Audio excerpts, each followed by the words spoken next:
자, 여기 주택임대차 보호법 들어가 있는데 조금 먼저 배경 지식이 있으면 편해서 뭐 하나만 알려드릴게요. 채권이랑 물권은 좀 다른 성격을 가지거든요. 그래서 채권이라고 하는 거는 일반적으로 매매 계약을 통해서 동산의 이동이, 그러니까 움직일 수 있는 물건이 와리가리를 하면은 이거를 이제 동산의 물권 계약, 아니 채권 계약인데, 그러니까 더 쉽게 얘기하면 빼빼로 이런 거 내가 팔게요 하면은 세찬이가 살게요 이렇게 한단 말이야. 그러면 나는 너한테 채무가 생겼지. 어떤 채무가 생겼는데 내가 해야 될 의무가 뭐야? 동산을 이전해 줄게 내 채무야. 그러면 난 너한테 특정한 채권이 생겨. 빼빼로에 해당하는 계약 금액을 너한테서 청구할 수 있는 채권이 생긴단 말이야. 근데 이런 경우에는 쉬워. 그냥 넘겨주면 되거든. 그리고 그러면 우리가 빼빼로를 사고 팔았다라는 걸, 자, 빼빼로라는 것의 소유권이 이제 세찬이한테 넘어갔어요 이렇게 할 필요가 없어. 그러니까 여기에 있는 뭐 다른 친구들은 세찬이가 빼빼로의 주인이라는 거를 알 필요가 없어. 근데 이게 부동산의 경우에는 좀 특정해져. 집이라던가 아니면은 땅 같은 거에서는 이유가 좀 필요해.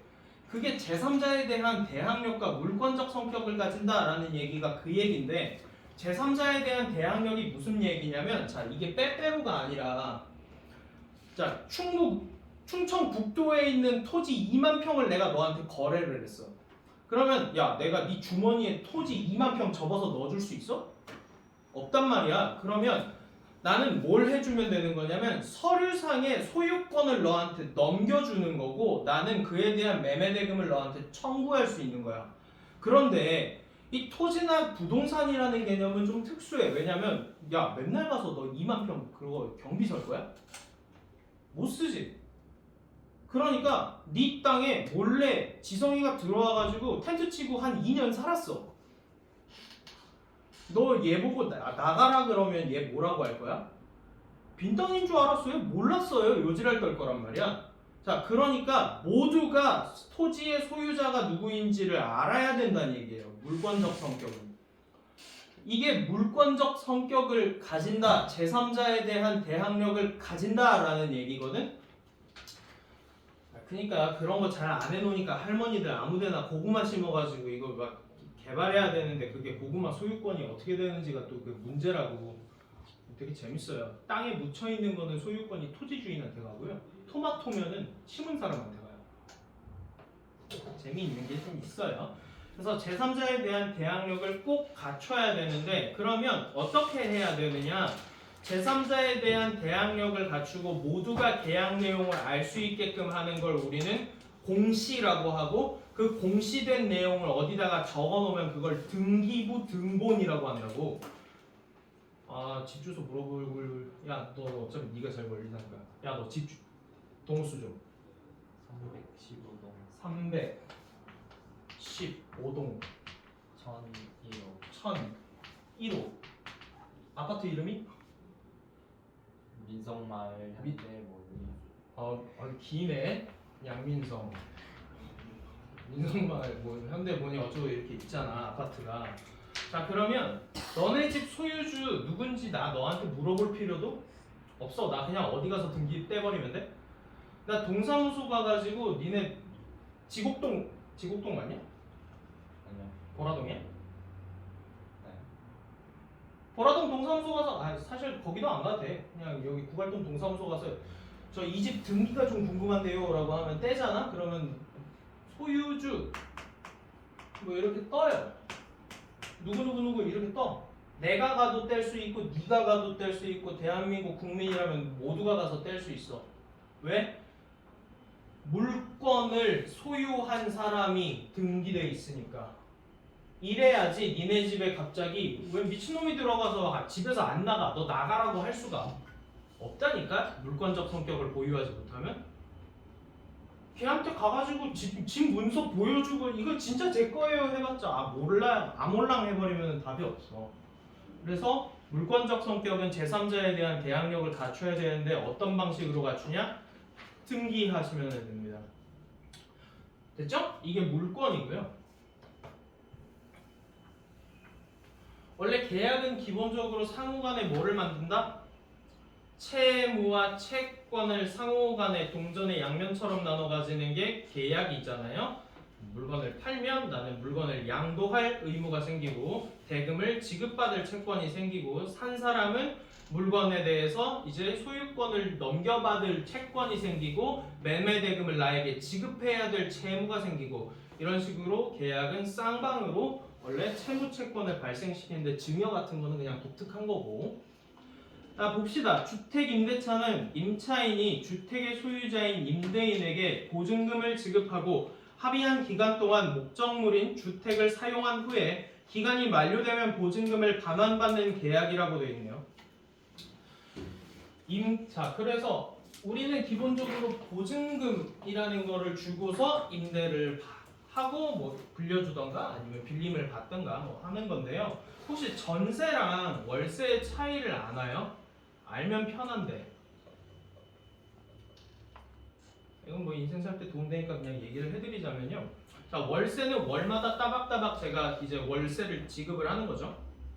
집주인한테. 내가 만약에 얘네 집을 빌려서 살아. 그러면 나는 너한테 2개를 줘야 돼. 처음에 뭐죠? 보증금이 뭐 얼마 걸려 있으면 보증금을 주고 그 다음에 따박따박 매월 뭐 줘야 돼? 월세를 줘야 돼. 그럼 전세는 뭐냐면 전세는 야 월세 보증금 해봤자 집값의 10분의 1도 채 안 되는 경우가 많거든. 근데 전세는 보통 집값의 60% 내지 70%가 전세로 잡혀 있어요. 그러니까 5억짜리 집이면 보통 3억 5천 정도가 전세로 잡혀 있단 말이야. 그러니까 전세는 한 방에 큰 돈을 보증금으로 납부하고 월마다 돈을 따로 내진 않아. 그러면 야 원래 돈이라는 게 스노우볼이 굴러갈 때는 큰 금액이 굴러가는 게 스노우볼이 크게 굴러간단 말이야. 누구 전화 왔는데? 뭐노? 여튼 그래서 월세는 따로 월마다 돈을 지급하지는 않지만 전세로 지급을 하면 님이 알아서 이제 뭐 저한테 3억 5천 받으시면 비트코인 선물을 해서 불리시든가 아니면 2년 동안 다른 뭐 좋은 수익률 나는 데에다가 해가지고 님이 돈을 불리실 수 있잖아요.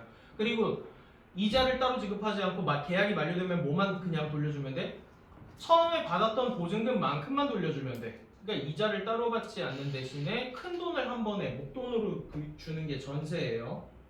이건 뭐 알아놓으시면 언젠가 쓸 데가 있겠지. 보증금을 반환받는 계약이래요. 임대차를 체결해서 임차인에게 발생하는 권리인 임차권은 채권에 해당한답니다. 임차권은 기본적으로 뭐래요? 채권이에요. 채권을 가진 사람은 원칙적으로 특정한 채무자에 대해서만 일정한 행위를 요구할 수 있대요. 그러니까 1대1 계약이라고 하면은 내가 계약을 한 상대방에게만 너 이거 빨리 해! 라고 변제를 요구할 수 있게 된다고. 특정한 채무자, 그러니까 계약 상대방이죠.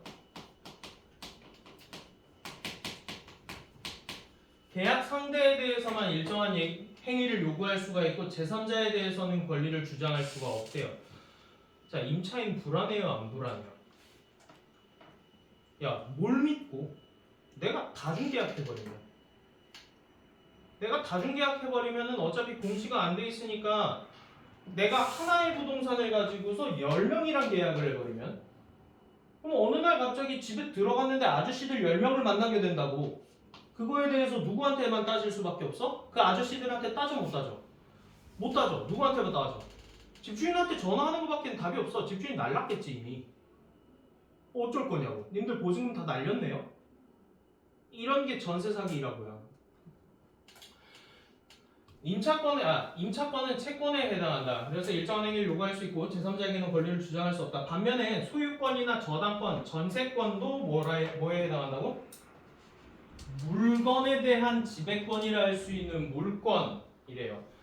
이것은 누구에게나 주장할 수 있는 권리이다. 따라서 물권은 일반적으로 채권에 우선하는 효력이 인정된대. 왜? 누구한테 할 수 있습니까?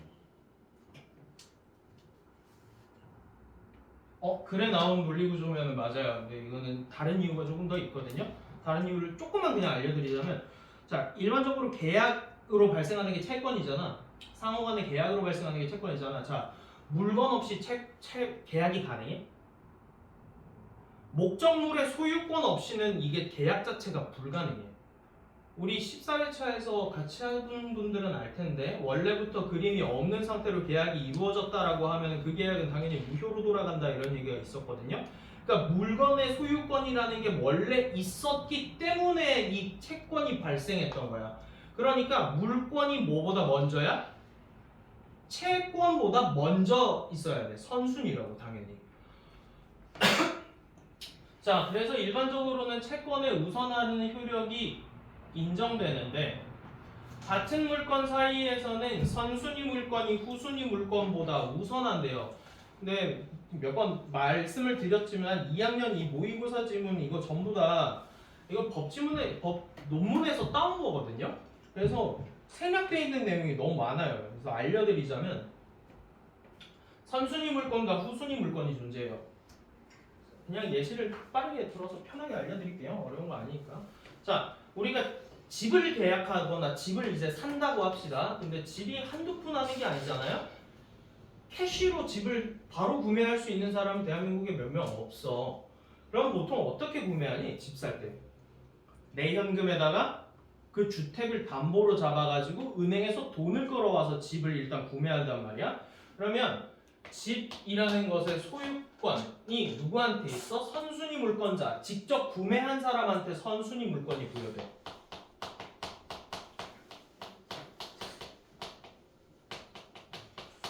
구매자야. 그럼 내가 방금 들었던 예시에서 후순위 물권자가 누가 되니? 돈을 담보로 잡고 빌려준 사람이 후순위 물권자가 된다고. 그래서 은행이 후순위 물권자가 되고요. 직접 뭐 부모님이 대출을 받아서 사셨으면 부모님이 선순위 물권자가 되고 이거는 뭐 이런 것도 있구나 하시면 되고요. 어차피 이름이 선순위고 후순위라서 당연히 누가 먼저인지는 아시겠죠. 같은 물건 사이에선 선순위 물건이 후순위보다 우선한다. 그래서 임차인은 계약을 맺은 임대인에 대해서만 임차권을 주장할 수 있고 매매 등 주택으로 소유권이 변경되면 새로운 소유자에게는 임차권을 주장하지 못할 수가 있어요. 이유가 뭐예요? 어떤 것 때문에 이런 문제가 생기는데? 제3자 대항력이 없기 때문에 라고 대답하시면 돼요. 만약에 서술형이 나온다 하시면은 왜 이렇게 되냐 그러면 제3자 대항력이 채권에 없기 때문에요. 이렇게 쓰시면 된다고요. 그러면 정리를 좀 해봅시다. 처음에 임차권에 대한 얘기가 나와 있어요.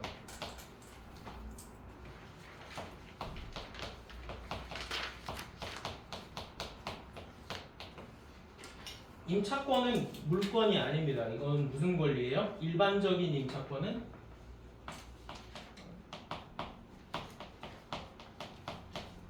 채권. 네, 채권이에요. 채권. 채권이기 때문에 대항력을 누구에게만 가져요? 채무자. 네, 계약 상대방에게만 대항력을 가져요.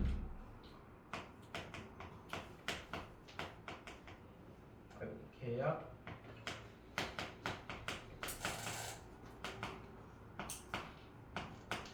대항력이라고 하니까 힘드니까 좀 쉽게 말을 풀어서 하자면 권리를 주장할 수 있다고요.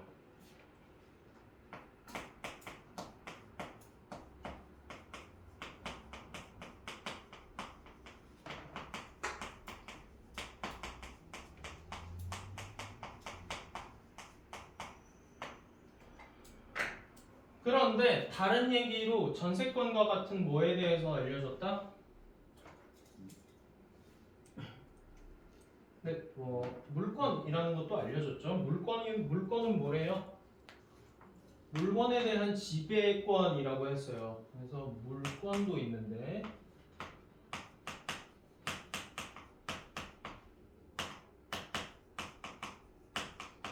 물건에 대한 내시니까 다 쓰는겨. 그러면 얘랑의 차이가 뭐야? 제3자 대항력이 있다. 모두에게 권리를 주장할 수 있다고 좀 풀어쓸게요.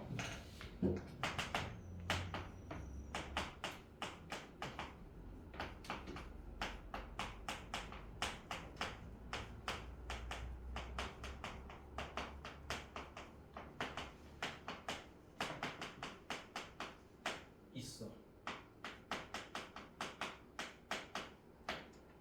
자, 그러면 임차인 입장에서는 임차권이 채권인 것보다 뭐가 더 좋아? 물건인 게 더 좋아. 그러니까 물건으로 받고 싶은데, 자, 님들이 그럼 임대인 입장이 돼보세요. 물건 보장 해주고 싶어요? 안 해주고 싶어요? 안 해주고 싶잖아요. 지위가 동등해지는 게 좋아? 상대방이 나보다 지위가 낮은 게 좋아? 상대방이 나보다 지위가 낮은 게 훨씬 좋단 말이야. 그러니까 물건을 인정해주고 싶지가 않아, 잘. 그래서 여기까지 이야기가 나온 거였고요. 선순위 후순위는 별 얘기 없었고, 선순위 물건이 후순위 물건보다 어쩌고저쩌고 그래서 새로운 소유자에게 임차권을 주장하지 못할 수 있어요. 왜? 계약 상대에게만 권리를 주장할 수 있어요. 그러니까 이게 가능하다는 얘기예요. 내가 너랑 임차권 계약을 맺어놓고서 너랑 나랑만 계약을 알지? 그지? 나 이거 누구한테? 팔아버려.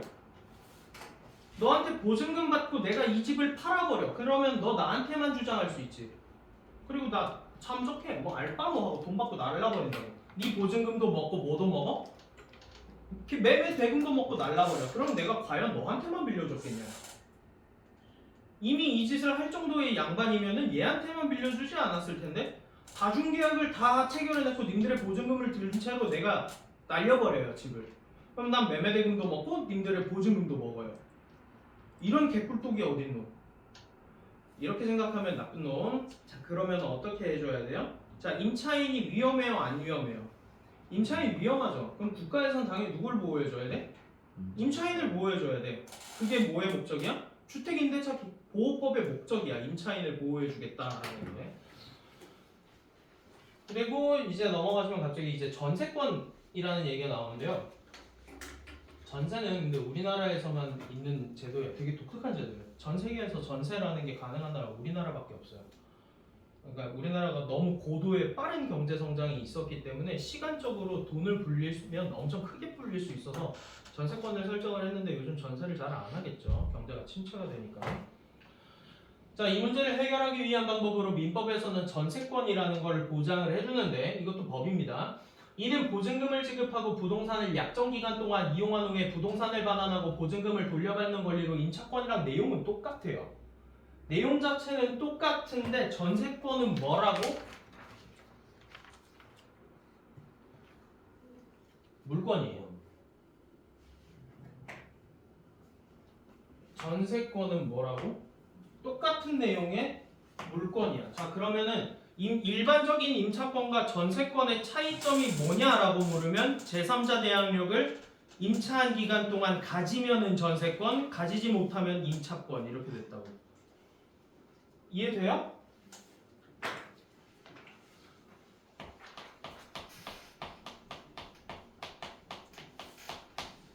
전세권은 물건이야. 임차한 주택의 전세권을 설정하면 임대차 내용이 어디에 올라가? 등기부라는 곳에 올라가는데 야, 소유권 넘어가는 거야? 그냥 임대한 기간 동안 지배력을 보장받는 거야? 소유권이 넘어가는 게 아니야. 임대한 기간 동안의 지배력을 인정해주는 것 뿐이야. 소유권자는 여전히 누구야? 원래 집주인이야. 원래 집주인이 소유권자고 그냥 일정 기간 대여를 했음을 어디가 알아주겠다? 국가가 알아주고 이거를 공시해주겠다. 그러면 너는 뭐가 생겨? 제3자 대항력이 생겼어. 그러니까 만약에 우리 집에 네가 임대를 들어와서 산다라고 하면은 누가 니네 집에 막 갑자기 문 닫고 들어왔어. 너 그러면 나가라고 할 수 있는 거지. 나한테 전화할 필요 없이. 그러면 한 번 더 얘기를 해드리면 제가 자 이거 등기에 올라갔다 했죠. 전세권은 등기에 올라갔다 했죠. 아까 전에 305동 315동 1001호 315동 1001호의 등기를 전세인이 없는 상태로 떼면 소유주만 나오는데 전세권을 보장받은 사람이 있다라고 하면은 내가 그 집 등기 떼면 이름 2개 나와. 소유주, 부모님, 전세권자, 삐리리 이런 식으로 2명이 뜬다고. 아, 이 집은 원래 소유권자는 이 사람인데 일정 기간 동안 전세가 이 사람한테 넘어가 있구나라는 거를 우리 모두가 알 수 있게 된다고. 이해돼요? 그러니까 못 들어가죠. 잘 알아놓으세요. 니네 대학 가시면 자취하기 시작하면 이거 가지고 사기 엄청 당합니다. 자, 전세권은 이런 거래요. 임대한 주택의 전세권을 설정하면 등기부에 기재되는데 등기는 부동산에 대한 물권의 권리관계를 등기부에 기재해서 공시한다라고 되어 있는데 이거 말이 너무 각주도 없고 공시는 모두에게 알리겠다는 얘기예요. 공시는 모두에게 알려줌으로써 제3자가 해당 내용을 알 수 있도록 하는 제도이다. 그래서 이제 제3자에 대한 뭐가 생겼다? 네, 대항력이 생긴 거예요. 전세권을 보장받으면 제3자 대항력이 생겨요. 자, 그리고 이거 법으로 보장된다고 안 된다고? 전세권 법으로 보장 당연히 되겠지. 민법에 있는 거니까. 야, 그러면 네가 집주인 입장이면 너 임차인한테 법적인 지위 보장해주고 싶어? 네가 우위에 서서 마구 짓밟고 싶어? 네? 그냥 본인이 당연히 계약 상대방이 이거는 모든 사람이 마찬가지야. 합리적인 주체라면 상대방이 나보다 낮은 지위에 있는 게 훨씬 더 법적으로 내가 유리한 위치에 있기 때문에 법적인 지위를 인정해주고 싶지 않은 게 인지상정이야. 뭐 어쩔 수 없어. 안 해주면 그냥 사기치겠다는 거 아니에요? 다 안 해줍니다. 아무도 안 해줘요. 현실에서 전세권 인정해주는 세대주라고 하면은 매우 괜찮은 사람이에요. 아니면은 그리고 전세권을 설정해주는 건물주 같은 경우에는 건물주가 기업일 거야. 안 해줍니다. 실제로 그래서 전세를 사는 것과 전세권을 받는 건 다른 얘기야. 전세를 산다 그래서 그 사람이 전세권자냐라고는 할 수가 없어. 안 해줄 수도 있는 거야. 그건 따로따로 가는 거야. 뭐 계약 내용에 따라서 자 월세를 살아도 전세권을 인정받을 수 있는 거야. 왜? 임차권이랑 내용이 똑같기 때문에. 근데 님들 같으면 하겠어요? 할래? 굳이 있잖아. 굳이 내가 왜 내 물건에 대한 소유권을 2년 동안 다른 사람한테 묶여야 돼? 그러니까 내가 악의를 가지지 않더라도 내가 법적인 지위를 얘랑 동등하게 가져갈 이유는 하등 없다는 말이야. 원래 세상은 그런 거지 뭐. 그래서 원래대로 하자면은 네가 말한 대로 모두가 전세권을 인정해주는 게 정상적인 대한민국인데 우리는 합리적인 호모 에코노미우스이기 때문에 우리는 본인이 합리적인 것을 원하기 때문에 안 해줍니다. 그러니까 일반적으로 전세권은 유명무실한 제도예요. 이거 아무도 안 합니다. 이거. 자, 뭐 때문에 그래요? 임대인의 동의가 필요한데 자, 그럼 두 가지 문제점이 걸리네. 전세권은 있어봤자 임대인 동의를 안 해주면은 없다시피 한 거야. 그래서 임차인이 어떤 위험에 빠져 계속? 물권적 지위를 부여받지 못해서 제3자에 대한 대항력을 가지지 못하는 문제가 생겨. 그럼 법적으로 어떻게 해주면 될까요? 임차권의 물권적 성격을 부여해줘 버리면 임차인이 조금 법적 지위가 올라가겠지. 누구의 동의 없이도. 임대인의 동의 없이도 물권적 지위를 보장해주면 임차인이 보호가 좀 되겠다. 그지? 동의가 필요한데 대체로 임차인의 지위가 낮은 현실에선 임대인의 동의를 얻기는 쉽지가 않아요. 이 현실에서는 의미가 없다는 얘기죠. 이러한 임차인의 지위를 보호해서 국민의 주거 생활에 안정을 시키기 위해 제정된 특별법이 주택임대차 보호법이라는 거예요. 그래서 주택임대차 보호법이라는 게 있는데 뭐 이거 자리가 좁으니까 좀 지울게요. 이제 전세권 나올 일도 없습니다. 이제 필기를 밑에다가 이어서 하시면 되는데 자 임차권은 어떤 문제가 있냐? 문제점. 일반적 임차권의 문제점. 제3자 대항력이 없다.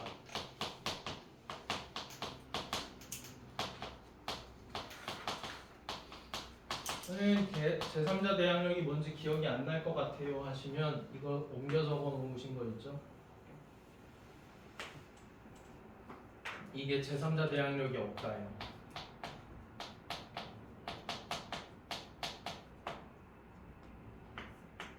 이거 같은 말로 하면은 물권적 성격을 가지지 못했다라고 해도 되겠네.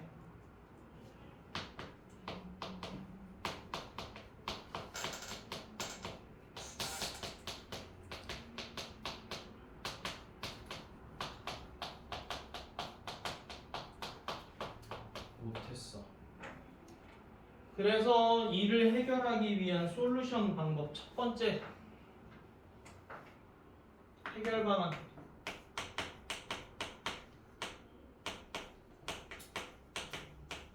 이걸로 등장한 게 뭐라고? 이름이 주택 임대차 보호법.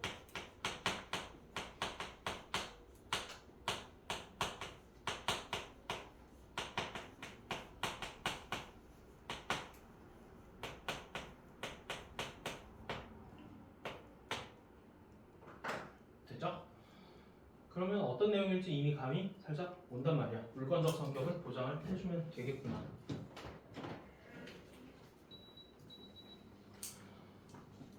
자, 이 법률은 임차인이 일정한 요건을 갖추었을 경우에 임차권에다가 뭐를 부여해줘? 네, 물권적 성격권을 조건을 만족하면 임차권에 물권적 효력을 부여해줘서 임차인의 지위를 강화한대. 그 요건은 임차인이 첫 번째 뭐가 필요해? 주택을 인도받는 거래. 근데 말이 좀 어려워. 이게 법률 용어라서 주택을 인도받는다. 그럼 우리 편의상 일상생활로 이거 우리 뭐라고 부르면 될까요? 이사 가면 되지. 내가 그 집에 들어가서 살면 주택을 인도받는 거잖아. 그래서 이거 이사 가는 거예요. 첫 번째. 물권적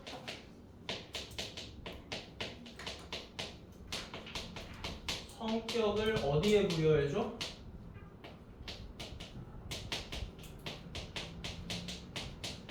임차권에 부여해줘. 그러면 다시 말하면 이제 등기 떼면 누가 나와? 임차인도 나와. 물권적 성격을 보호받으면 내가 이제 그 니네 집 등기를 딱 떼면은 너희 집 이제 부모님 성함 뜨고 소유주 누구누구 그다음에 임차인 누구누구 계약기간 언제까지 뭐 이런 게 다 뜬다고요. 그러면은 들어가는 사람도 이제 이후에 받을 사람도 아 이때 이 계약기간이 끝나니까 이때 이사하면 되겠구나를 어느 정도 머릿속으로 계산을 때릴 수도 있고 다양한 그러니까 다수를 보호해주는 방법이 된다고요. 임차권에 부여를 해주면 되는데 첫 번째 이사 가는 거, 두 번째 뭐 하는 거? 전입신고를 마치는 거야. 혹시 부모님 이사 가셨을 때 주택에 이제 이사 가자마자 어디 가세요? 동사무소 가신단 말이에요. 동사무소 가서 뭐 해요? 저 이사 왔어요 라고 전입신고를 마쳐요. 안 하면은 본인 보호 안 받겠다는 얘기랑 똑같은 거야. 물권적 성격 보호 안 받아도 돼요? 그럼 하지 마세요. 근데 그럴 사람이 있겠냐고. 전입신고를 마치는 것이다. 요건을 충족한 언제부터? 네. 근데 여기 다음 날이 이게 영업일 기준이란 말이야. 야, 너네 그러니까 부동산 계약 언제 하면 안 돼? 이사 언제 가서 하면 안 좋아 이거. 주말도 금요일에는 아예 전입신고가 불가능하지. 동사무소가 문을 닫아버려.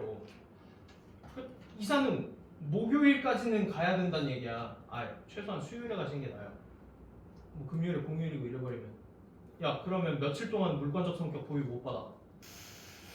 내가 금요일에 이사 갔어. 전입신고 금요일에 했는데 뭐 이사가 무슨 오전 1시에 끝나는 것도 아니고 오후에 끝날 거 아니야. 그럼 동사무소 문 닫잖아. 그럼 나 전입신고 못 하잖아. 금, 토, 일 물권적 성격 못 받아요. 그러면 월요일에 내가 전입신고 마쳤어. 그럼 언제부터 나 물권 받아? 화요일에 받아. 야 그러니까 주 말쯤에 이제 금, 토, 일 이때는 부동산이 보통 쉬어요. 그래서 그런 것도 있어요. 물권적 성격을 임차권에 부여를 해주는데 그러면 아무한테나 해주는 것도 아니고 첫 번째 일단 이사 가야 돼요. 이사 가서 들어가서 사셔야 되고요.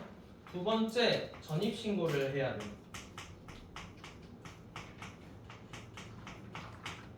전입신고 하신 다음에 언제부터 임차권 생긴다고요? 다음날 생겨요. 그러면 뭐가 생겼다 이제? 물권적 성격이 보호가 좀 됐어요. 그죠? 이제 아무나 집에 막 들어올 수는 없게 됐네요. 보호 약간 됐네. 자, 누구의 동의도 필요가 없어? 네, 그 임대인의 동의도 필요 없어요. 그냥 내가 해버리면 끝이에요. 자, 대항력을 갖는다는 것은 제3자에게도 임차권을 주장할 수 있게 되었다는 얘기래. 그러면 어디 올라갔다는 얘기야? 등기부에 올라왔다는 얘기야. 예컨대 임차한 주택이 경매가 되면 일반적으로 임차권은 소멸하지만 임대차 보호법에 따른 대항력을 갖춘 경우에는 그렇지가 않대. 왜? 나 물권적 성격을 갖고 있으니까.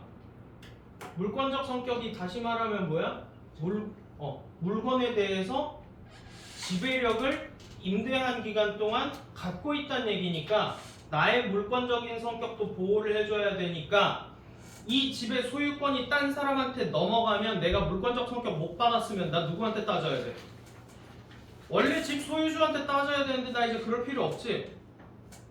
소유권 넘어간다 그래서 내 임차권 없어져 안 없어져? 안 없어져. 자, 임차권은 소멸하지만 주택임대차보호법에 따른 대항력을 갖춘 경우에는 그렇지가 않다. 그래서 물권적 성격이 임차권에 부여되면 뭐까지 할 수 있어요? 다시 말하면 제3자 대항력이 생겼다는 얘기고요.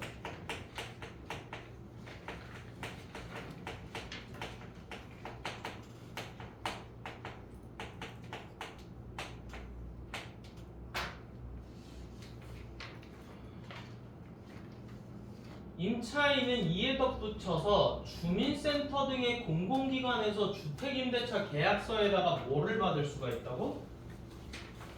확정일자를 받을 수가 있는데 이 확정일자는 뭐를 위한 확정일자야? 우선 변제권을 확보하기 위한 확정일자야. 그러니까 여기서 물권적 성격만 보호해주고 끝나는 게 아니라 뭐까지 준다고? 자, 이름이 뭐야? 우선 변제, 권이야. 변제가 무슨 뜻이었다고? 나의 채무를 이행하여 상대방의 채권을 소멸시키는 거지. 그러니까 나에게 우선으로 뭐를 받을 수 있는 권리를 준다고? 변제받을 수 있는 권리를 준다고. 그러면 어떤 권리가 있는데 임차인은?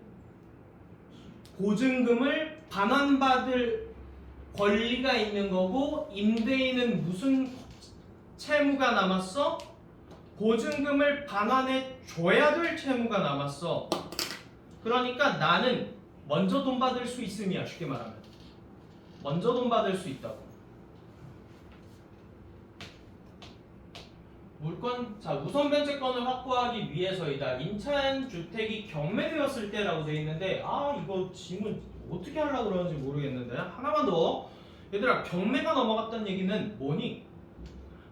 매도되었다는 게 아니라 경매가 넘어갔다는 얘기는 말이 좀 성격이 달라. 원래 소유주가 있어. 이 새끼가 채무가 너무 많아. 채무가 미친듯이 많아.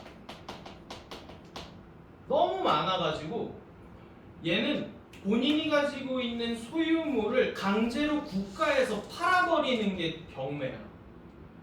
그러면 기본적으로 채무가 많은 집주인의 경우에는 뭐도 안 냈겠냐? 세금도 안 내. 세금도 안 냈겠지. 그러면 이거는 그냥 얘기하면서 잠깐 들어간 건데 세금이 아마 1빠따 할 겁니다. 최우선 변제권보다 우선 변제권보다 세금이 1빠따고요. 그 다음이 최우선 변제자, 그 다음에 우선 변제자, 그 다음에 1순위, 2순위, 3순위, 4순위, 5순위, 6순위 이렇게 넘어가요. 그러면 누구 손을 안 거치고 이게 자동으로 다 변제가 돼버려? 네, 경매로 넘어가는 원래 소유주 있죠. 그 사람한테 돈이 안 거치고요. 이게 바로 매매 대금이 국가경매기관에서 바로 최우선 변제자 틱, 세금 틱, 최우선 변제자 틱, 그 다음에 우선 변제자 틱, 1, 2, 3, 4, 5, 6 하고 남은 돈을 원소 유지한테. 근데 보통 안 남는다고. 그러면 후순위 변제자는 뭐를 못 받을 가능성도 있어? 채무에 대해서 변제받지 못할 가능성도 있는 거야. 뭐 세금으로 8억 막 이래버리면. 야, 집이 10억인데 내가 세금으로 8억을 미납했어. 근데 나 쟤한테 받을 돈이 3억 5천이야. 그럼 나 못 받잖아. 자, 경매되었을 때 임차인은 자신의 우선 변제권 성립보다 뒤에 설정된 물건에 우선하여 보증금을 변제받을 수 있대. 이건 뭔 말이요?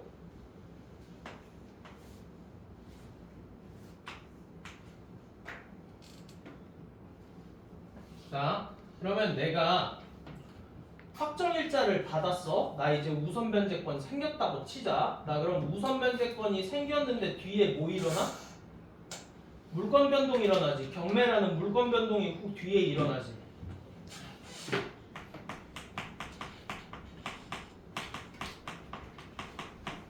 우선 변제권이 먼저 생긴 다음에 경매가 넘어가서 물건이 변동돼. 그러면 이 물건이 변동되면서 따라오는 매매대금에 대한 또 채무가 있을 거 아니야. 채권과 채무가 또 생겼을 거 아니야. 그러면 집주인한테 넘어가는 게 아니라 어디로 먼저 넘어온다고? 나한테 먼저 넘어온다고. 매매대금이 나한테 먼저 넘어와서 내 거 먼저 까고 간다고. 쉽게 말하면. 그래서 임차인은 자신의 우선 변제권 성립보다 뒤에 설정된 물건을 우선해서 보증금을 변제받을 수 있대요. 그러니까 우선 변제권은 뭐를 위해서 존재하는 거야?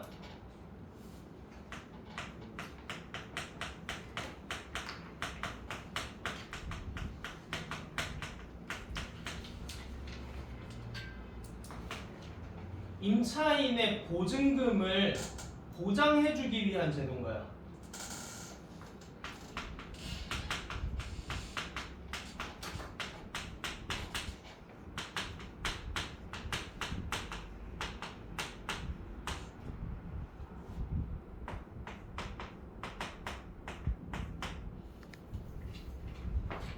후순위 물건자라고 하기 힘든데 보증금을 먼저 받을 수 있다 하는 게 제일 편할 것 같은데요.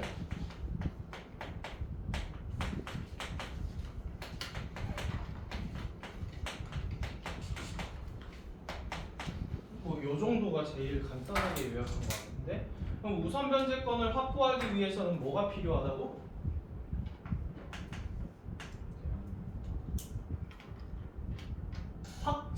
대항력과 확정일자가 둘 다 필요한 거야. 그러면 내가 우선 변제권 받으려면 먼저 뭐부터 했어야 돼? 전입신고가 들어가고 전입신고 다음 날이 돼서 나는 이제 대항력을 갖춘 다음에 확정일자를 받으면 되는 거야. 아니 먼저 가서 확정일자 먼저 받든가. 서수는 상관없어요. 서수는 상관없어요.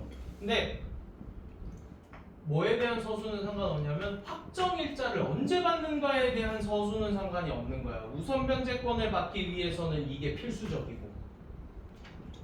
그래서 자기는 확정일자를 먼저 받고 싶다 그러면 확정일자 먼저 받은 다음에 이거를 하시고, 아니면 이걸 한 다음에 이걸 하시고, 그러면 보호가 이제 내 집에 아무도 못 들어오게 할 수도 있고, 내가 준 돈을 남들보다 먼저 받을 수도 있고.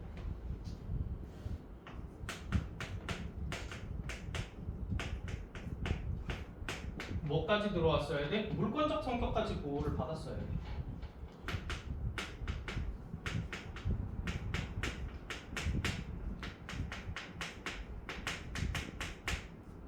여기까지 보호를 받을 수 있어요. 자, 계속 누구 보호해 주는 거예요? 임차인 보호해 주는 거예요.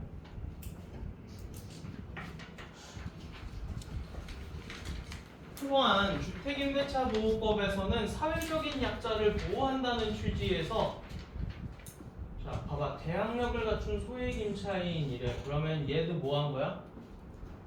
소액임차인도 네, 전입신고 마치고 그 다음날 돼서 받은 거예요. 물권적 성격을. 물권적 성격을 보장받은 소액 임차인에게는 뭐를 부여해준다고? 최우선 변제권이야. 그러니까 우선 변제권 위에 있는 변제권을 소액 임차인에게 보호를 해줘. 그러니까 우리 같은 서민, 나 같은 서민은 해봤자 원룸 하나 빌리겠지. 그러면 보증금 해봤자 뭐 한 3천만 원, 4천만 원밖에 안 한단 말이에요. 이 동네 원룸 하나 하면. 그럼 나는 소액 임차인인데 2층에 마정호는 지금 호실을 4, 5개를 쓰고 있단 말이야. 그러면 나보다 거액의 임차인이잖아. 그러니까 2층이 만약에 경매가 넘어갔을 때 누구한테 먼저 보증금을 돌려줘라? 그지한테 먼저 돈을 돌려주고 그 다음에 마정호처럼 그래도 돈이 좀 있는 사람은 나중에 받아? 뭐 이거예요. 우선 변제권이 이렇게 있고요. 특수한 경우가 있죠. 이거는 좀 특수한 경우에 특수한 경우가 제가 좀 말을 너무 천박하게 한다고 욕할까봐 고급진 어휘로 얘기하고 있는데 내가 고급져봤자 뭐하겠어. 니네 알아보면 되잖아. 개 그지 보호해주기 위해 가지고 보증금을 우선 변제자보다 먼저 주겠다고요. 그지 돈은 먼저 줘라 이거예요. 네, 칠판에다 그렇게 쓰기는 좀 그러니까.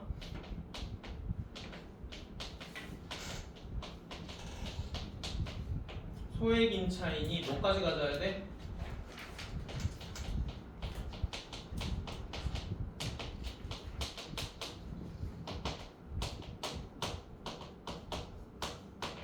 이때는 우선 변제권이 아니라 최우선 변제권을 주겠다.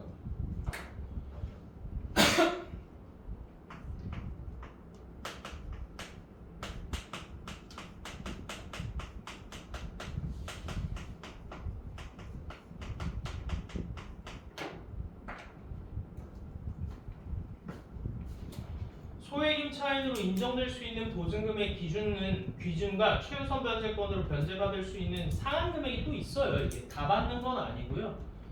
최대 5천만 원, 최대 몇 천만 원 이런 식으로 지역마다 좀 달라요. 왜냐면 서울에 사는 서울집 보증금이랑 용인집 보증금이랑은 당연히 차이가 있을 수밖에 없잖아. 그냥 지역의 특수성을 어느 정도 고려를 해야 되기 때문에 지역마다 좀 다르고요. 그다음에 시기마다 다르기 때문에 그때 당시에 법을 제정하기는 좀 빡세잖아. 그러니까 좀 더 신속하게 할 수 있는 대통령령으로 지정을 하는 게 더 빠르겠죠. 지역에 따라 다르다라고 돼 있네요. 그렇구나. 자, 주택임대차가 만료가 되었는데 임차인이 임대인으로부터 보증금을 반환받지 못하는 일이 생기기도 해요. 그러니까 자, 우리 계약 종료가 됐으면 나는 너한테 돈을 받아야 되는데 얘가 그냥 돈을 배째고 안 줘버려요. 그러면 야, 내가 아무리 우선 변제권을 가지고 있다 그래도 없는 돈이 얘한테 땅 파서 나오는 건 아니잖아. 그러면 경매가 넘어가고 낙찰이 되기까지는 시간이 걸리는데 나 그러면 얘랑 계약 기간 끝나서 내가 만약에 지방으로 이직을 해야 되는 처지라고 하잖아. 나 이사 가 못 가. 뭐 우선 변제권 있으니까 가도 되지 않아요? 라고 하는데 야, 내가 만약에 거기서 멀어져 가지고 얘가 배째버리면 날라버리면 안 되잖아. 그러니까 걱정될 거 아니야. 내가 이사를 마음대로 편하게 못 가. 이런 경우를 대비해서 또 다른 법이 또 제정이 돼 있어요. 얘들아, 사기를 얼마나 쳐댔으면 이렇게 법이 촘촘하게 짜져 있겠니? 자, 이 경우 임차인은 이사를 가면 자신의 권리 순위가 상실될 수 있다는 우려를 하게 되는데 이거 뒤에 어차피 나오니까 미리 얘기할게요. 자, 내가 이사를 나갔어. 나 소유권 없지.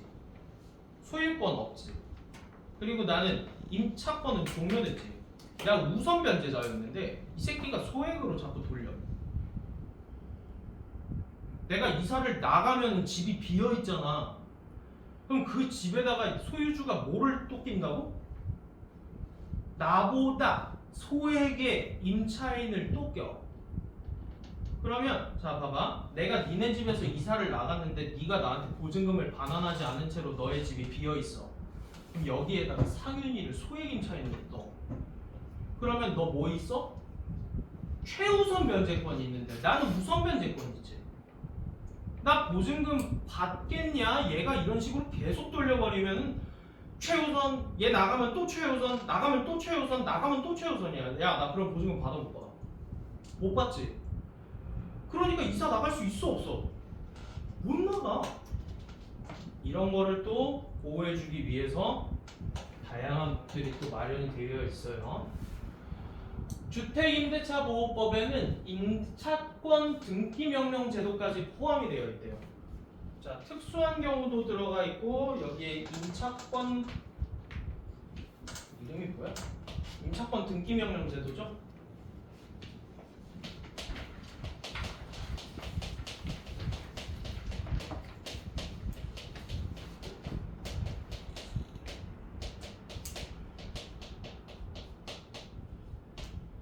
자, 임차권 등기명령 제도는 자, 임차권을 어디에다가 올려준다는 얘기예요?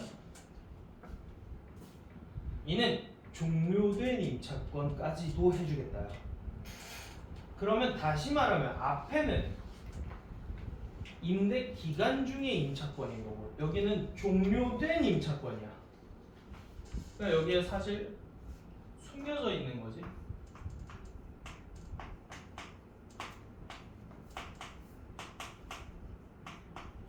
종료된 임차권도 등기해주겠다야. 그러면 다시 말하면 이거는 뭐를 써주겠다는 얘기야? 임대인에게 채무가 남아있음을 법적으로 공시해주겠다는 얘기지? 그러면 네 같으면 그 집 들어가서 살래? 네가 등기를 떼봤는데 임차권 등기명령 제도가 걸려있는 집이야. 그럼 임대인이 개놈의 새끼라는 게 일단 기본적으로 깔리지. 너 그 집 들어갈래 안 들어갈래? 안 들어가지. 그래서 종료된 임차권을 등기하겠다는 얘기는 나 빨간 펜 가져가. 뭐가 남았다? 임대인에게.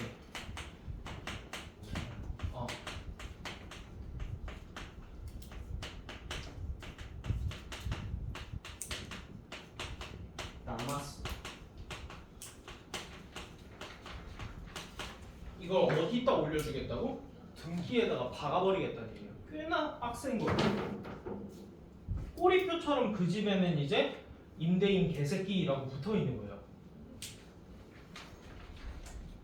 법원은 자 이거는 그냥 보증금을 못 받으면 얘는 종료된 임차권을 법원에 등기에 공시할 수 있도록 하는 건데 임대차가 종료된 후에 보증금이 반환되지 않은 경우에 임차인은 관할 법원에 가가지고 그냥 임차권 등기명령 제도를 신청할 수가 있고 법원이 이를 심사했는데 맞네 팩트네 얘 보증금 못 받았네 라고 생각이 되면은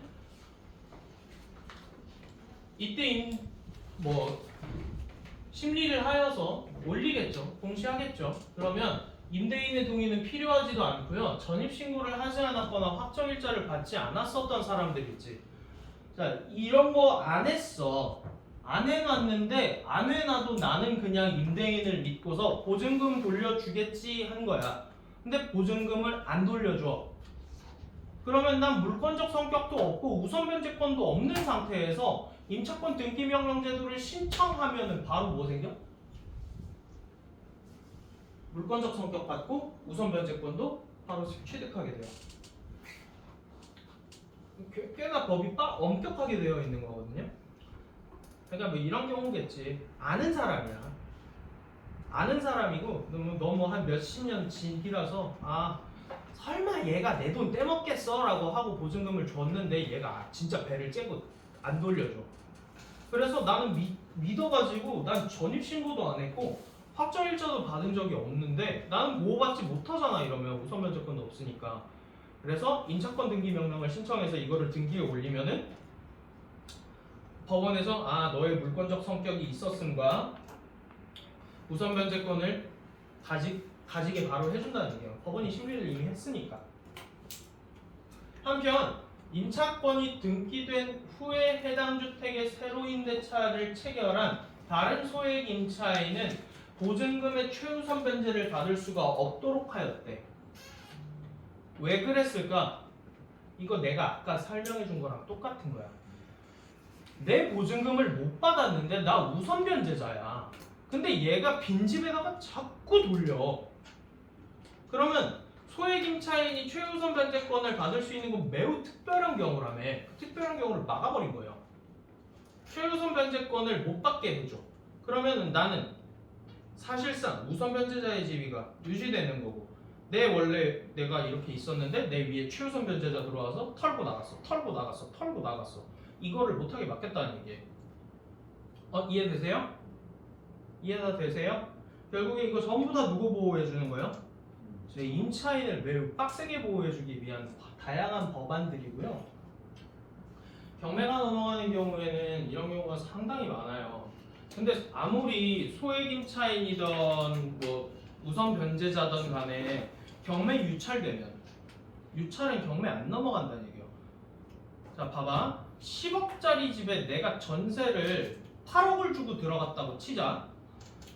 근데 원래 원소유주의 빚이 9억이야. 경매가 낙찰됐는데 9억에 낙찰됐어. 먼저 뭐부터 까? 세금부터 까.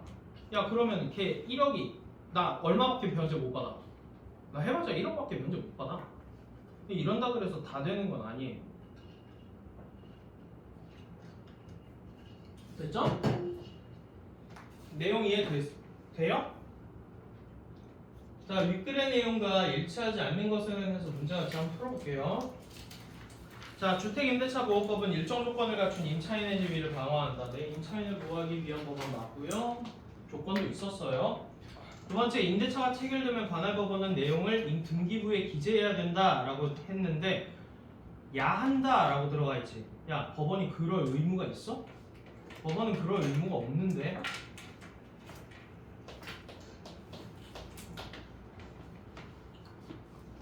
답 2번이고요. 주택임대차가 만료되면 임차인은 임대인에게 목적물을 반환을 해야 되겠지. 당연히 계약 종료됐으면 집 빼줘야 된단 말이에요. 최우선 변제권이 있는 소액 임차인이더라도 보증금의 전부를 반환받지 못할 수도 있어요. 경매대금으로만 9억 5천 가버리면 답이 없단 말이에요. 그리고 또 유찰돼도 답이 없어요. 경매라 그래서 무조건 팔리는 게 아니란 말이에요. 어떤 물건에 대한 지배권을 모든 사람에게 주장하려면 물건에 대한 물권이 필요하죠. 이걸 대항 제3자 대항력이라고 불러놨었고,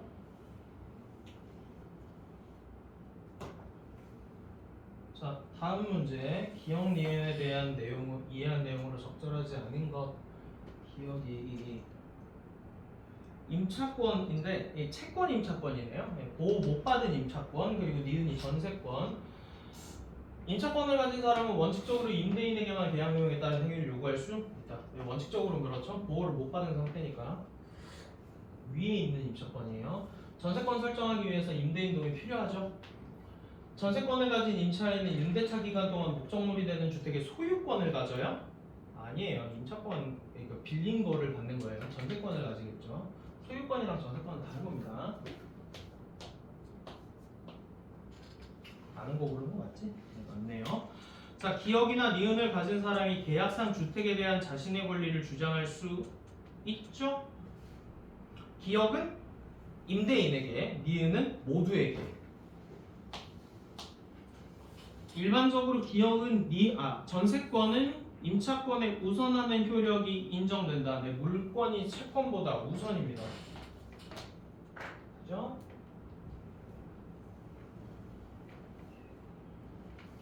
넘어갈게요. 주택임대차 보호법을 이해한 내용으로 적절하지 않은 걸 찾아보라고 하네요. 자, 임차인이 대항력을 갖추려면 임차한 주택이 갖추면 경매되더라도 임차권은 유지된다. 네, 제3자 대항력을 갖췄기 때문에 넘어가더라도 임차권이 손해를 보지는 않습니다.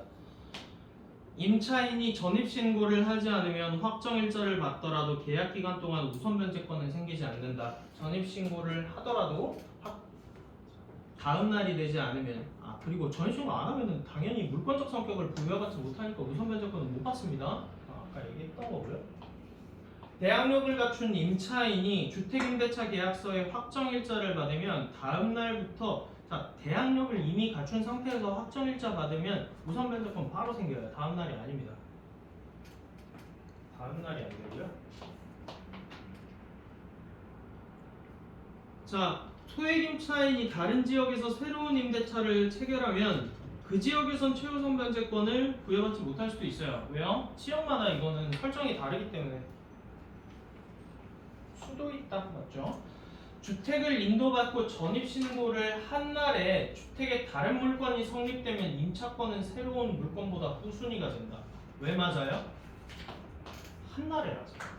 다음 날이 돼야지 물권적 성격을 부여받는데 내가 물권적 성격을 부여받기 전에 물건이 다른 데로 넘어가 버리면 나는 보호 못 받아.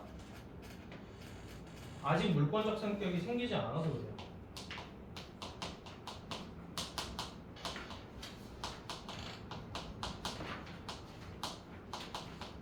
없습니다. 다음날 효력이 있고요. 문제 좀 치사하죠? 자, 적절한 거 찾으래요. 보기 읽어보고. 을이 갑에게 2억의 보증금을 지급하고 갑의 소유의 A주택을 21년 2월 5일부터 2년간 임대하기로 하는 임대차가 갑과 을 사이에 체결되었대요. 을 임차인, 갑 임대인. 을은 21년 2월 5일에 A주택으로 이사하고 전입신고를 했는데 계약기간 내에 확정일자는 안 받았대요. 그러면 2월 6일부터 뭐는 생겼어요? 물권 효력은 받았는데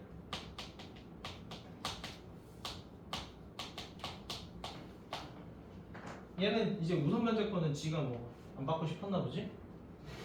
A주택에 거주해 오던 을은 임대차 만료를 앞두고 이사갈 집을 구해서 새로운 임대차를 체결을 했고 이제 좀 이사를 빨리 나가려고 하나 22년 12월 5일에 갑에게 기존의 임대차를 연장하지 않겠다는 의사를 밝혔대요. 그냥 나가겠다라고 한 거고 갑은 사정이 생겨서 보증금을 제때 돌려주지 못한다고 통보했대요.